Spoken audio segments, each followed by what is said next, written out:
So I want to welcome a very special guest to the episode. He has been here before in a way, due to me being on his live, TikTok live for a couple of months ago now. But I want to present Dr. Howard Williams. Welcome to the show. Hi, Frederick. It's great to be here. So for those who haven't encountered you before, could you maybe give a bit the cliff notes of your academic credentials and your different projects that you're proud of? Yes. My job is Professor of Archaeology at the University of Chester, and I teach and research both early medieval archaeology and burial archaeology as my two sort of primary fields of expertise. And I've done various fieldwork projects and desk-based projects, not only on those areas of investigation of the human past, but also I think a lot and try to explain a lot via social media about the misuses and different popular culture references of that data in our world. So I seem to spend as much time nowadays doing that side of things as the research on the early Middle Ages. But I've got a book just coming out, co-edited with Femke Lippok, who did a doctoral research at Leiden University on it's coming out next month with Sidestone Press, called Cremation in the Early Middle Ages.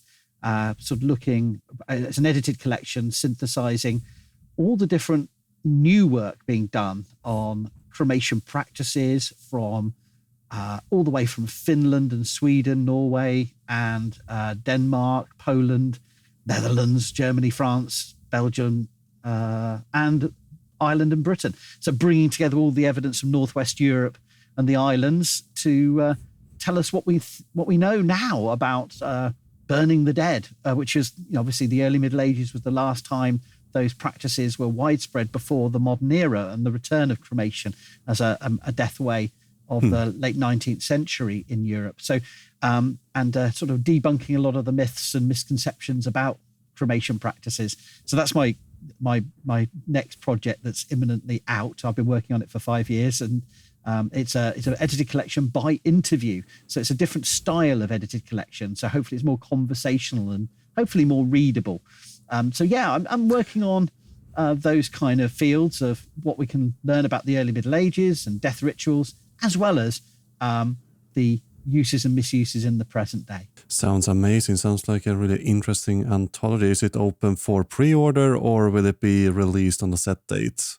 We've got a book launch on the evening of the 12th of December, and you can pre-order it already from the Sidestone website.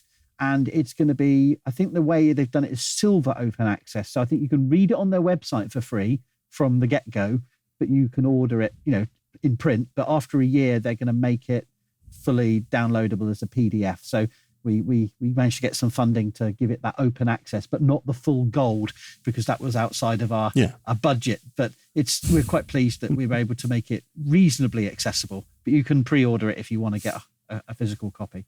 Yeah. I will put a link in the show notes for those who are interested in that. But Howard, have you encountered ancient aliens previously?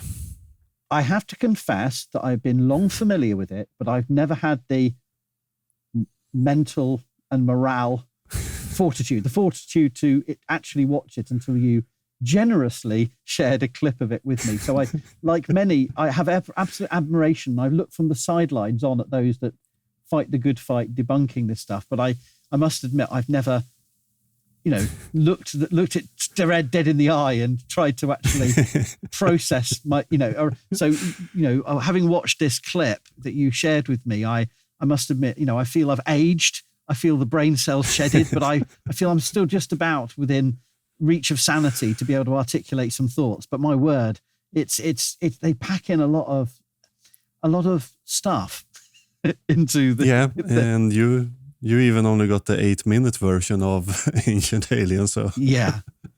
I mean, yes. I won't. I can be sweary, but I'll just say it was interesting in a very British way. That's my polite British way of saying it. It was an eye-opening experience, is the other Yeah, it's definitely an eye-opener, and I really think more archaeologists should at least watch one episode. I think so. And we do need to understand how widespread these, and it does explain a lot of the questions I get on social media, where I'm learning as I go, finding out various forms of misinformation, and sometimes I'm ready there with an answer because I know where it's coming from. I know where they've got it from, the TV show Vikings or a Disney film or whatever it may be. But sometimes you get things I go, what? And yeah, it's probably from here, you know. Not impossible, because they play very fast and loose with their sources and claims about myth. But how about we start to break down? So the section you watch is about mainly Viking burial practice and how they are connected to ancient aliens, because reasons, ships, flying and fire. But they make a claim here that one of the first ships found, or earliest finds, if I remember correctly, is the Oseberga. Now I lost my English. Ship. That's fine. Could you maybe tell us a little bit about the ship burials and the ships we've found? Okay, so actually, I think one of the earliest ship burials found from early medieval Northern Europe wasn't a Viking one, but it was thought to be a Viking one, and that was at Snape in Suffolk in 1863, if I remember rightly, or in the early 1860s. And they assumed, based on the written, people had 100 years of familiarity in Britain with Norse literature and the late 18th and early 19th century enthusiasm across Europe for stories of Norsemen. And there was, when they found a ship burial, they assumed it was Viking, but it was actually turned out to be a late 6th, early 7th century ship burial, one of a small tradition that we now most famously know from 1939's excavations from Mound 1 at Sutton Hoo, which is not unrelated to the Viking phenomenon, but it predates the Viking era. And then from 1880, we had in Vestfold, Norway, the Gokstad ship, and then 24 years later, 1904, I think it was, the Oseberg ship. So yes, since the very end of the 19th century and the early 20th century, we found archaeological evidence that matches up with some of those saga accounts, that one of the ways in which Viking period people had a high status send-off could be buried in a full seagoing sized longship. But through the 20th century and into the modern excavations, we're finding that ships are deployed in so many different ways, both before the Viking Age and in the Viking Age. They're burning on land in ships. They're burying people in ships, and they're representing ships, and as they do show in the program, to be fair to them, they do allude to the fact that they're also stone settings in ship shapes. And we have that tradition from obviously much earlier in the Bronze Age of Scandinavia. But we also have examples that seem to be at least part funerary and perhaps ceremonial in the Viking Age too. So ship symbolism and actual ships as vessels for cremation and inhumation are a widespread practice by the Viking Age. But it's as with so much about Viking period mortuary practice, there's so much variety. I mean, in fact, many scholars in the last 2 decades have made a point of the fact of saying there isn't a Viking way of death. There are so much variety. It looks as if they're going out of their way to experiment with every funeral to do something different. And I think that's really important as a critical point of all these TV shows. We've inherited the tradition of showing in Hollywood films, the Vikings from 1958, and with the TV show Vikings. We tend to say there's a Viking way of death, but actually, if one thing is accurate about the TV show Vikings, as with our archaeological record, every funeral is different. So And that's a struggle often when people asking, how did they bury people in the Viking Age? Because it will depend on the region, what year it is, and what context. But what other type of burials do we see during the Viking Age, most typically? I mean, I think these really rich, high-status ship burials were surely made to be exceptional and, once in a generation or once in they were intended to be memorable. And for that story of that elaborate funeral to go out with the various audiences that attended to be told as a story in itself. And this is an idea, for example, Professor Neil Price and also Professor Anders Andren have addressed with different data sets, this idea that the funerals are almost like trying to create their own mythological narratives, honoring the dead, but also telling stories of who the community were and who the kingdom were and who they see themselves, where they come from and where they're going. So it's almost, these funerals are theatres of expression of communal identity and elite power. And in that sense, they're kind of myth-making as they go. And I think that's really a helpful way of thinking about these really elaborate theatrical funerals, in which ships are just one of the elements. And of course, on the Baltic island of Gotland, we have another form of using ships is a part of picture stones, the Bildsteiner, where we have ships as such a prominent part of the symbolism of Viking Age monoliths. So representing ships is also an important variant that, within the many ways in which ships appear in death ritual.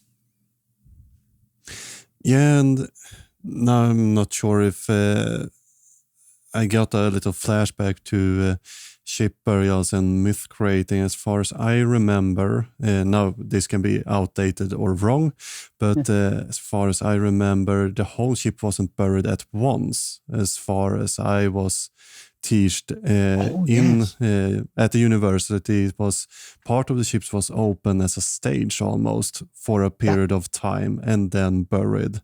So it seems as they put on, as you describe, staging a play or something similar. I've heard different, and there is a debate about how long the ship would have been kept open. And I know that different scholars have refined that argument. But I think even if it's for a few days only, rather than a whole season like it was argued, we've certainly got this point that you're almost building this mound of turf. So the ship is being installed, a wagon is being drawn in, animals are being slaughtered. It's a bloody, violent ritual that may have actually been quite paced, not a slow, somber affair like we think of a modern royal funeral or a modern state funeral of a president. Actually a really messy, almost like, lots of actors. There were a few ritual specialists that we can imagine would have had roles leading and guiding. And we have the account of Ahmad ibn Fadlan talking about an angel of death, an old woman who performed various particular sacrifices. But I think also the impression I get is a lot of rushed, messy violence and chaotic scenes, but the provision of grave goods, of personal items, of feasting gear, of weapons and or treasures of forms, and also tents and all the things you would need for installing your life in this mound. And I don't want to go to the jump of assuming this is for a journey to the next world, which is what everyone assumes, but for installing them with all the things they would need for a lavish life. But this may have been in itself a very staged performance over multiple days with feasting and drinking amongst a large number of gathered people. And then, yes, as you say, half the mound would have been constructed of turf, and then the rest would have been filled in. And all that would have been about labor, of hard work, as well as hard celebrations. Because, funerals in different cultures have different tempos and emotions. And from what we see of these elite funerals, they would have had somber, sad, and perhaps even fear-inducing, moments, but they would have also been, there would have been a lot of jubilance at times as well. And I think there would have been crescendos of celebration as well as, grim acts of violence. So I think it's very difficult for us to imagine, a funeral quite like that, even though we have witnessed, at least in the UK of late, big state funerals of Queen Elizabeth II, nothing quite as chaotic as a Viking chieftain's funeral or a queen's funeral. But yeah, they would have been, I think the religious ideas would have been central, but I think there would have been, a lot of this was about power and about status and about creating a memorable moment for a large number of people to remember the power and influence of the kin, because all this is about the living, not the dead. Whatever they think the dead are doing and where they're going, this is really about showing off the power and status of the survivors and their claims to land, resources, alliances, because, these are troubled times when a leader dies or a member of a leading family dies, where the rest of the community has to sort of reorientate themselves. So it would have been a very a tense time. Where if you can put on a good show at a funeral, maybe it helps secure your legacy and your prestige and your claims to inheritance. Yeah, and show the power and wealth of the family, as we see with the rune stones that pops up across Sweden and other places. It's not really for the person who died, it's more a power symbol for those who are living. Disguised as a memorial in these, more or less. But how much would the differ be between a middle class burial and one of these wealthy burials? Do we see any typical patterns in the lower classes, or are they also aiming to represent some sort of large ship burial? But that's a really good scale question. Back. So much of our conversation focuses on these actually exceptional burials in terms of wealth and range of symbols. And as I said, these were always probably intended to be exceptions. And I think while there is a gradation of wealth, and there are poorer versions of the same thing, there are smaller vessels of, what would be equivalent to nowadays a rowing boat or a small coastal vessel interred, 3-4 meter vessels, sort of more modest versions of the same symbolism. There are also more humble graves, cremations and inhumations, where a few grave goods, a few artifacts are being associated. And also when, in the rare cases where archaeology has the preservation quality to see it, there are just humble graves, simple cremations with perhaps one burnt artifact and an inhumation grave with nothing.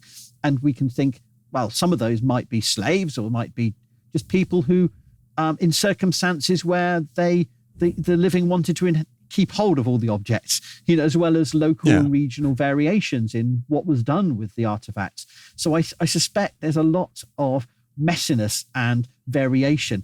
To give another example for listeners, people talk about the Viking world as a warrior society, and they point to the exceptional chamber graves of 10th century Birka as an example of the warrior society. But if you're one of those archaeologists uncritically accepts those weapon burials as representing a warrior society, you still have to contend with the fact there are very few warriors banging around. Because if you took the whole duration of that site of 200 plus years, and there's under 100, I think, weapon burials been excavated there. So if you literally take that as an evidence of Viking society, it's probably one of those peaceful periods in history. And I'm not suggesting that. I'm just saying that whoever's getting these objects can't be just because that's their status in life. There must be a whole complex set of choices about which objects are going in the grave, which ones are going to get inherited by, the different sides of the family, and we don't have access to all those choices, and those. So it may be actually quite exceptional circumstances, not simply high status people, but unusual circumstances when so much gets invested in a funeral.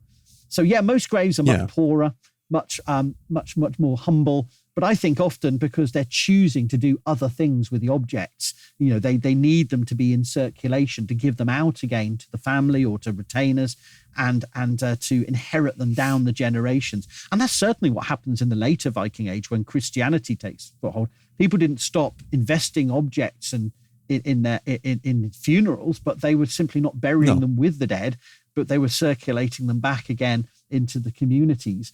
Suddenly society didn't become peaceful because Christianity arrived. We just stopped having weapon graves and other objects of martial gear in the graves because of changing traditions of where you put the objects.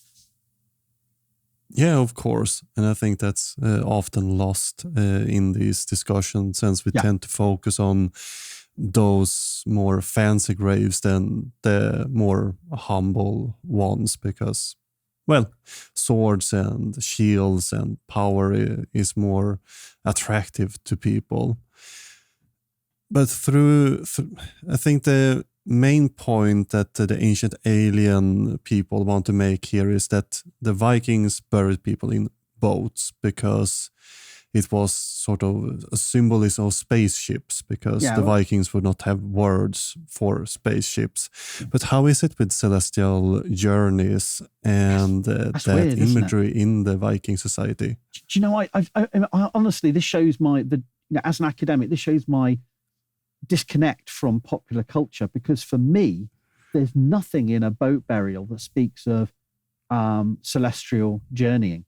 Indeed, if you ground yourself even in the most romantic, old-fashioned literary perspective, this is about journeying over land, over into on our world, into another realm, not up into the stars. In fact, I really don't know where this literary trope originates. And I think it may be very, very recent, because even in the Netflix film The Dig, based on a John Preston novel from 2007, they have the child, in 1939, imagining maybe this is like a spacecraft, and he's sort of vision of, before the space race, before the 1960s, he's imagining this is a kind of proto spaceship. And I thought, that's weird. Who on earth? And he's reading Flash Gordon. I think that's so unusual. I've never thought of the Mound One shipbuilder at Sutton Hoo as about celestial journeying. And likewise with the Viking material, when you visit these sites, as you have, I know yourself, like Valsierda near Gamla Uppsala, these are really prominent, striking locations that make sense in their landscape, linked to rivers, linked to processional routes, linked to cult centers and magnate farms and other cemeteries. It's very difficult to imagine they're thinking, there he goes off into the stars, and that's just really odd. And it's so odd because there's nothing even in the most later fantastical written sources that would hint at that, and there's nothing in the archaeological record. I mean, if anything, I would imagine it's a multi-stage journey into the underworld, into the ground, or into other realms, out across the sea, down the river. It's very a material, geographical sense of death and journeying. So yes, it may be to do with the ideas of journeying. But even then, I often wonder about these big installations of ships in boats on ridges, on prominent ridges. It's much more to do with installing the dead as a presence in that local landscape. That the dead these are places where the dead we don't know, I'm guessing here, of course, but it's a much more informed guess than Ancient Aliens, that by having such prominent burial mounds in your locality next to your settlement, you are not sending the dead off into some fantasy realm. You are keeping the dead close, keeping them actually active, prominent places. And there's if you want material evidence to prove me right, you have to look at the big burial mounds of Vestfold and what happens to them over 130 years, 40 years after they're installed, it's kind of associated with the expansion of Denmark in the reign of Harald Bluetooth. We think, the work of archaeologists is arguing, based on the dating of the robbing of these big burial mounds, that this wasn't just robbing for treasure. They were trying to deliberately knock out the local ancestors, who local people may very still have believed, associated with legend and story, were there in their graves. Yeah. And that this is almost like a deliberate political act of violence against the dead, by robbing their graves. Now, you may or may not ascribe to that interpretation, but it does suggest that the Vikings, he puts in scare quotes, would have probably had a much more intense sense that the dead are still in the land and in their mounds than flying off into the stars. So if that's my, while of course we're all as anybody who crows back at any archaeologist who challenges this stuff, oh, it's all speculation. Well, but this is grounded interpretation based on the saga literature and the archaeology. It suggests that in many strands of evidence suggesting that while ideas about death and the dead varied considerably, people thought the dead were still close or could be accessed through their graves in many cases.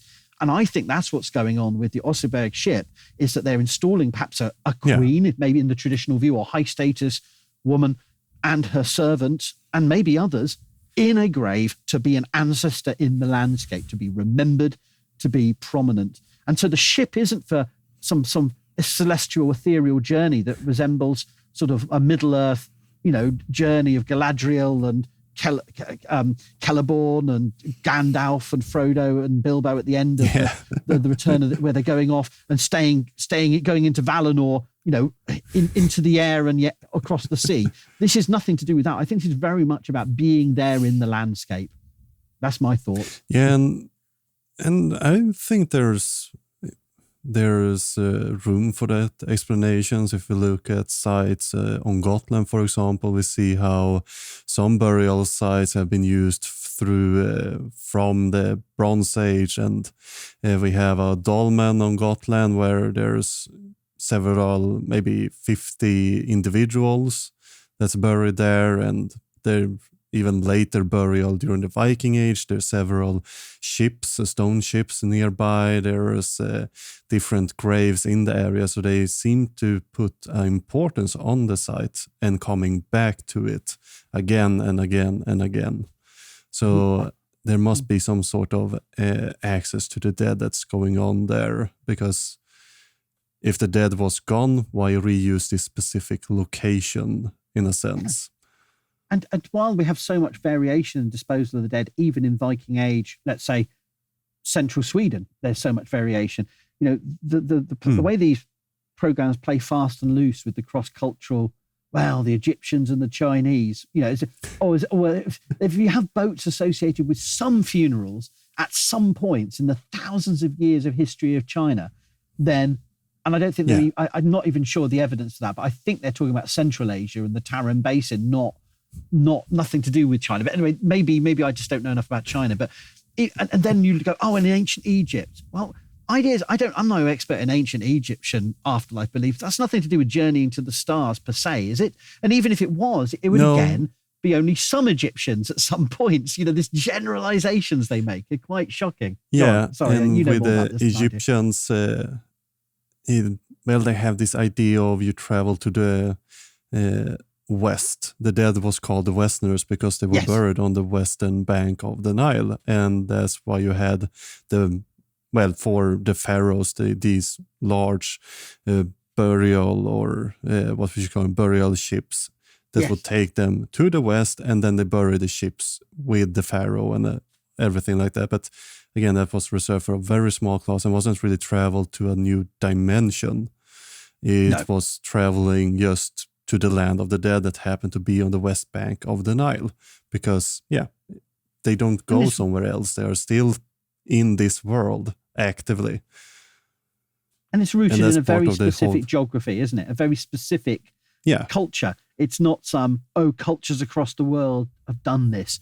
I mean, yes, and if you want to play that game, even within the one society, then why isn't every Egyptian buried in a ship? They're not. It's a very exceptional, unusual practice. And likewise in Viking Age. And I've had people online do pyramids had ships, therefore, 1 and 1 makes 5, and it's just, you just got to look at society. And like, we put the dead on gun carriages. The royal dead in this country get gun carriages. So, big, for processions. Does that mean that we're they believe we're firing them into space with no, not really. It's a military allusion to their status and their honorary role as leader of or involved in the military activities and military honors. It's not, not to be taken literally. And what I find really funny about the people that push this stuff is how they're perfectly familiar with ideas of symbolism and metaphor, but until it suits them not to be, and then suddenly it has to be taken actually literally as, there must be only one meaning, one source, and it all must be to do with journeying to the stars. It's very frustrating and odd.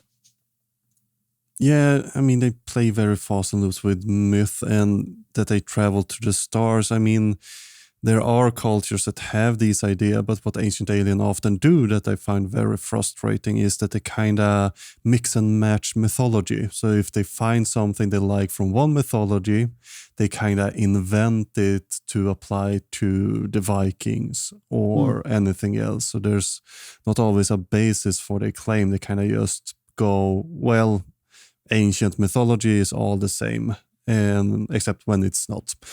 And they are very liberal with interpretation and everything like that. For example, if you had seen the first part of the episode, you would learn that the Hugin and Moomin were spy drones, alien ship spy drones. Yeah. What else could they possibly be other than birds? Yeah, but talking about spaceships, they bring up Valhalla in this clip great. that you saw. Yeah. So what were your reaction to? This is taking it. I mean, they don't even try to join up the dots, do they? That's the power of these shows, is they don't even try. It is like a Trump speech. It's just like random half sentences, and then you move on. And it's like that's the way they play. So they're almost making a mad inference, but it's not even there. And then they just go, if so, could this be? No, we haven't even got to the. So yes, so their argument seems to be that Valhalla is where the Vikings thought the slain went. Of course, we know that even from the most simplistic reading of the sources at our disposal, half the slain went to Valhalla or Volhall. And then they said, because it's described as almost metallic, is their claim, then maybe it was an orbiting spaceship. Right. So how you get there? I mean, if I can just do from the sayings of Grimnir in the Poetic Edda, Grimnir's Mal, it is the best description of Volhall. And the point they're talking about metal on the hall. So people understand that a big, grand hall of the Viking Age would have been a place of sleeping, eating, judicial activities, cult activities, feasting, a multifunctional big building of a family and a chieftain, right? We all get that. And the Vikings were imagining that Odin, the Lord of the gods, or at least the sources suggest they thought he had something even bigger and better, right? Gods had all their own halls, and Odin's hall was biggest and best, or one of the biggest and best. And so they describe it as massive. So that in that sense, the Ancient Aliens program is right, that the imagination of the gods is with bigger, better, more horses, jewelry, weapons, halls, ships. They've all got everything that you'd expect the aristocrats and the royalty to have, but they're bigger and better. Yeah. But the point is that Odin's hall is comprised of or ornamented by military paraphernalia. So it describes it as the hall has spear shafts for rafters with shields in its thatched. Mail coats are strewn on the benches. So it's almost like, because it's supposed to be where the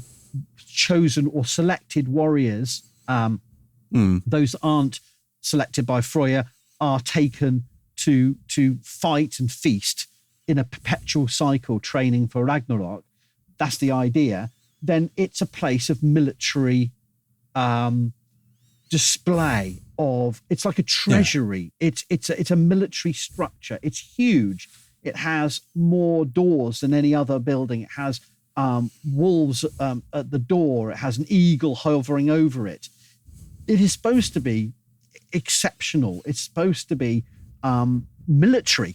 It's not. So when it says it's metal, just in case anyone's doubting, the metallicness of the hall is to do with that. It's. And if we're thinking about shields, I mean, we can. If we want to take it literally, we know that from representations of Viking Age halls, they may have had wooden shingles. So, like wooden. If people who don't know what that means, it's like wooden tiles. So not thatched, as in a thatch of hay that's carefully cut and laid, but actually wooden tiles. And if we're supposed to imagine this, and these are stories being told in halls about other halls, right? We can imagine shields, wooden shield boards, that overlap, creating this defensive, elaborate, shining structure. And the hall in the Old English poem Beowulf is of the king Hrothgar, Heorot, is described as shining with gilt and rich in treasures. So it's supposed to be a rich display piece of architecture, like an early church would be as well. It was also supposed to have, and perhaps even pagan temples were richly painted and carved and ornamented. And in that regard, we do have archaeological evidence from sites like Gamla Uppsala, where we have spear-shaped ornaments that may have come from doors or walls. So we do have hints from the archaeological record that there are real-world buildings that were ornamented richly on the outside and perhaps inside too, so that this description of the Hall of the Gods is in interplay, is in conversation with the most elaborate buildings you would experience in Viking Age Scandinavia, of the halls of kings that would have been decked in treasures and weapons, or trying to look military. And I think that's all we're looking at here, is sources that are in conversation with the real world experience, the grounded experience of Viking period poets and skalds who are then telling stories of the halls of gods. We don't have to jump to some idea that it was a floating metallic ship.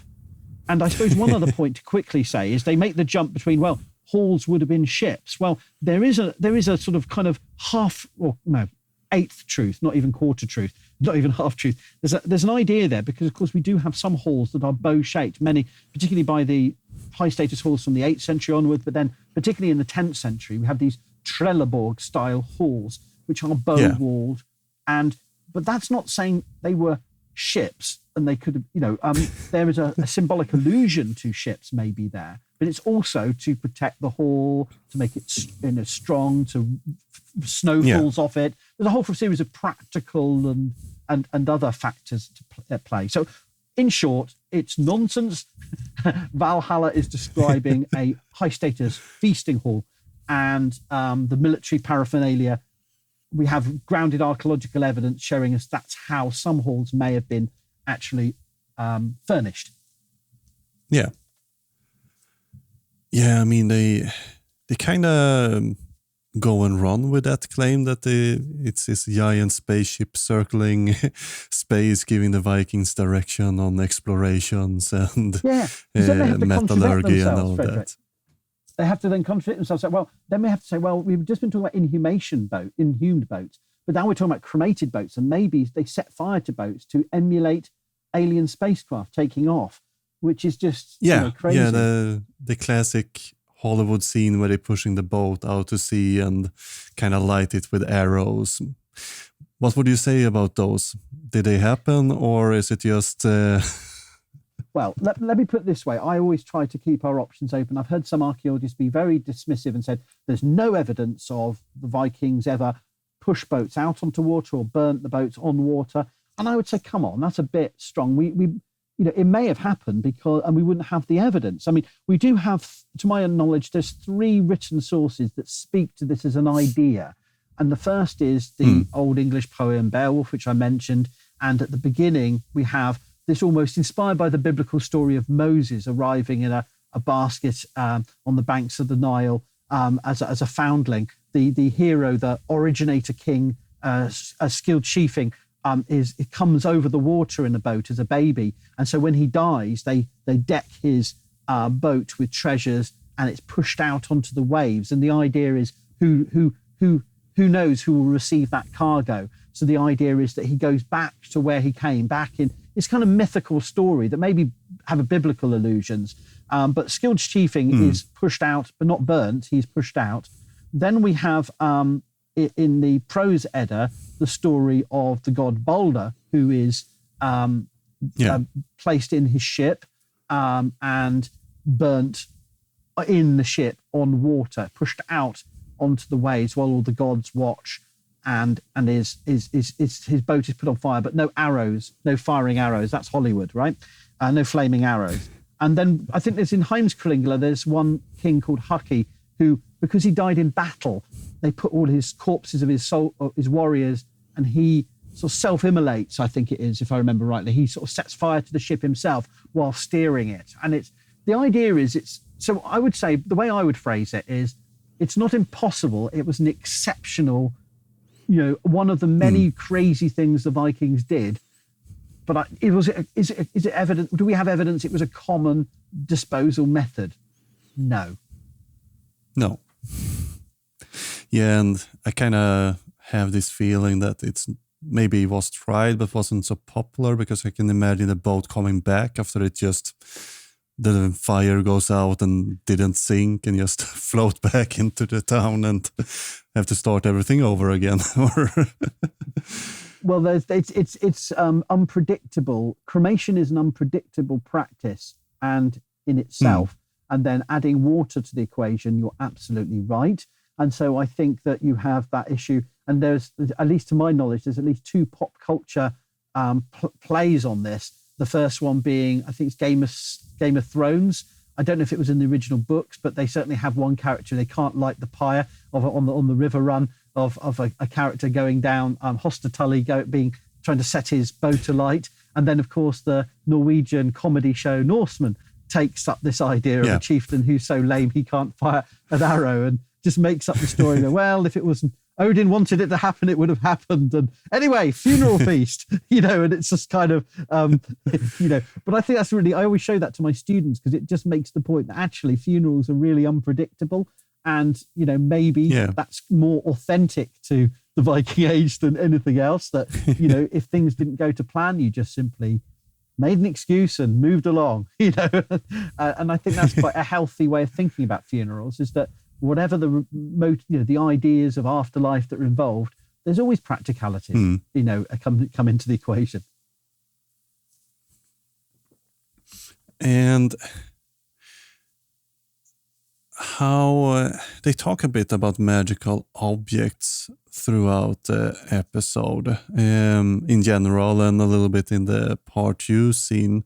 But how did the Viking people really approach these magical objects? Ancient alienists kind of claim that it's some sort of representation of advanced technology. We have exoskeleton suit from Thor's belt, or heat-seeking missiles from Odin's spear because it never missed. But for the Viking Age people, what did they see as magical objects, or what was magical to them?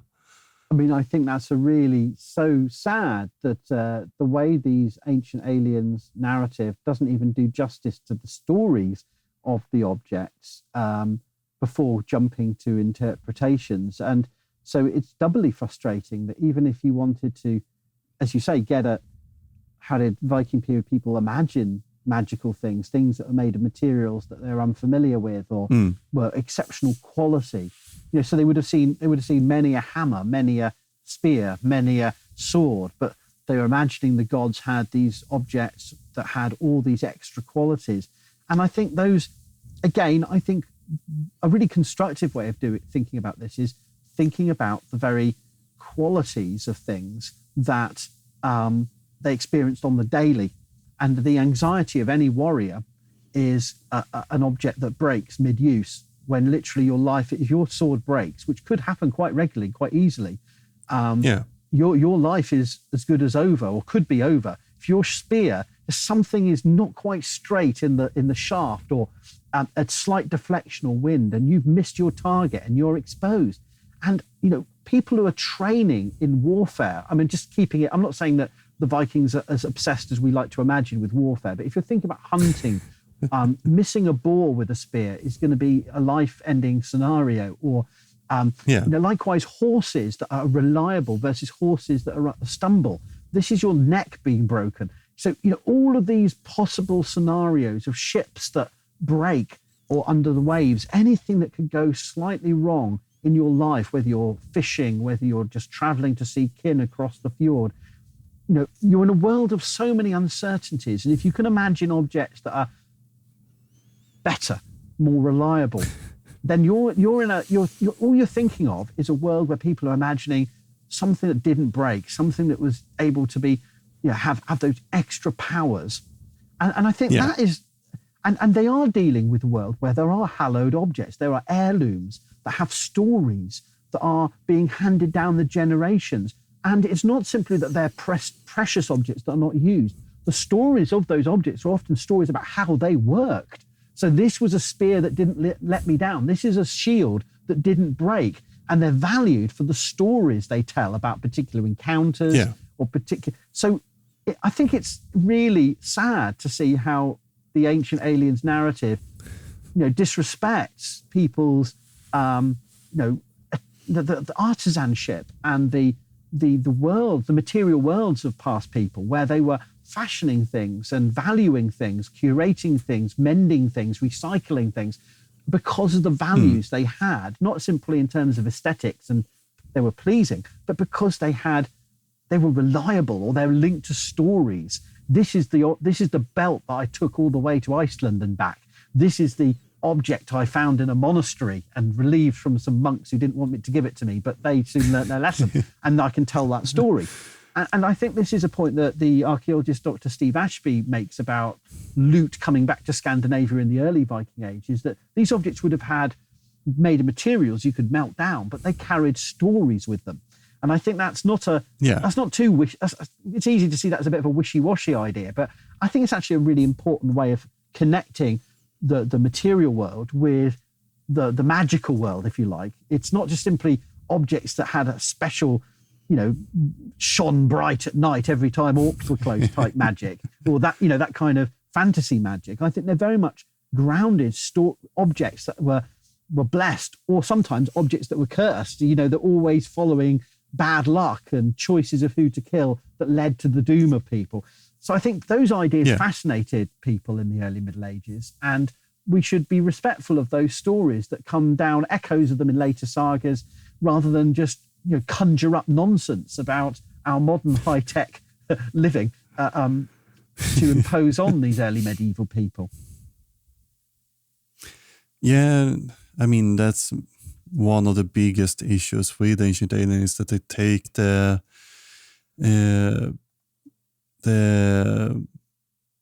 people out of these histories and try to implement a modern view or own ideas about what they must have seen. And it's always, like we said, on the boats that they set on fire, the funeral boats on the lake. They claim that it's to represent rocket engines taking off, because they can't describe a rocket engine. You cannot take their own, intelligence from the people and civilizations they're talking about in these episodes in general. These were communities and societies that had really complex pyrotechnological practices. They were smelting iron. They were working with precious metals. And their myths represent this with the dwarves, with Wayland, Volander in the Norse tradition. They were cooking. Do you know what? Everyone had a fireplace. They were in some parts of Scandinavia, they were making pottery, or if not importing pottery, they were making charcoal, bitumen. They were tar, for the lining their ships. They were using fire all the time to keep warm, to cook, to transform their world. And the idea, and it's really actually a criticism of archaeologists too, that when we get to ritual practices, we say, cremation, we'll set that as a separate kind of holy use of fire. But the most probably a meaningful way to approach burning the dead is to try and understand it in societies, in worlds of wood, in worlds of iron, in worlds of materials that you are needing to work with subtly and carefully to precise temperatures, as well as sometimes just massive conflagrations.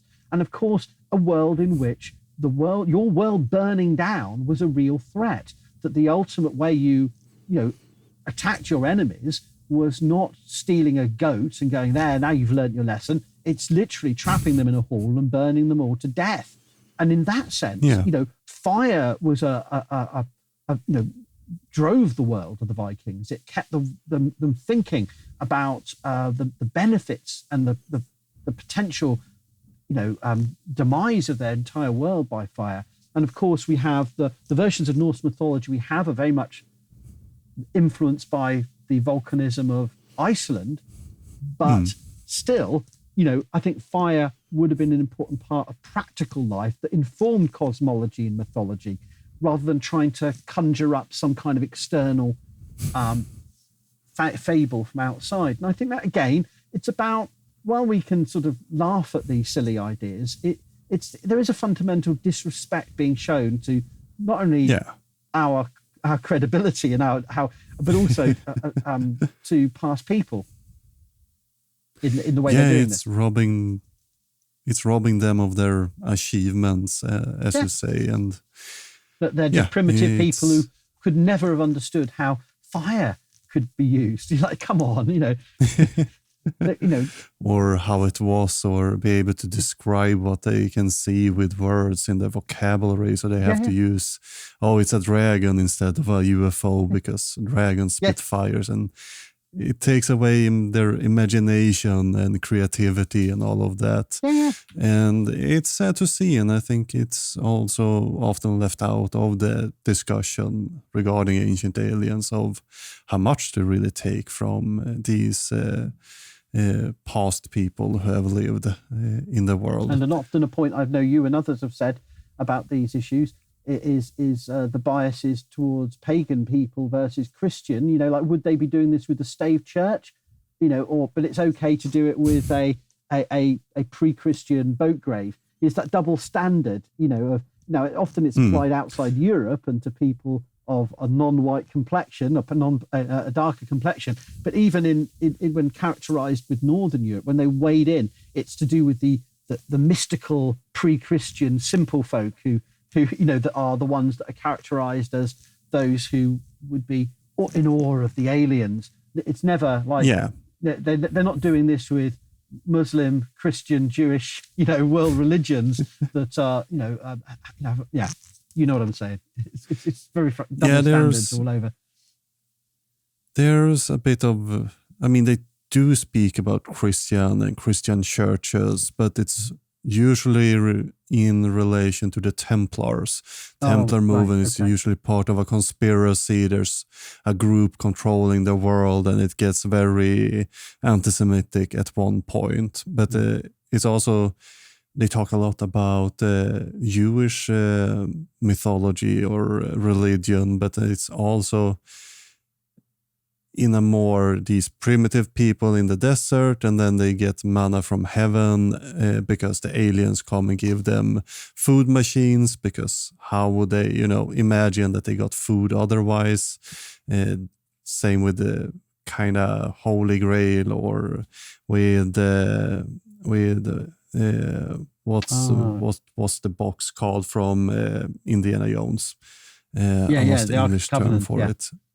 Yeah, the Ark of the Covenant's Jewish space weapon, because how would those primitive people be able to conquer Israel without it? It's a difference in between Christian and other religions, but it's very, you have to look for it in a way. But yeah, it's a problematic sphere, ancient aliens. It is a lot. But Howard, if people want to hear more from you, where should they go then? Well, I've got a university website, but it's ever changing and ever confusing.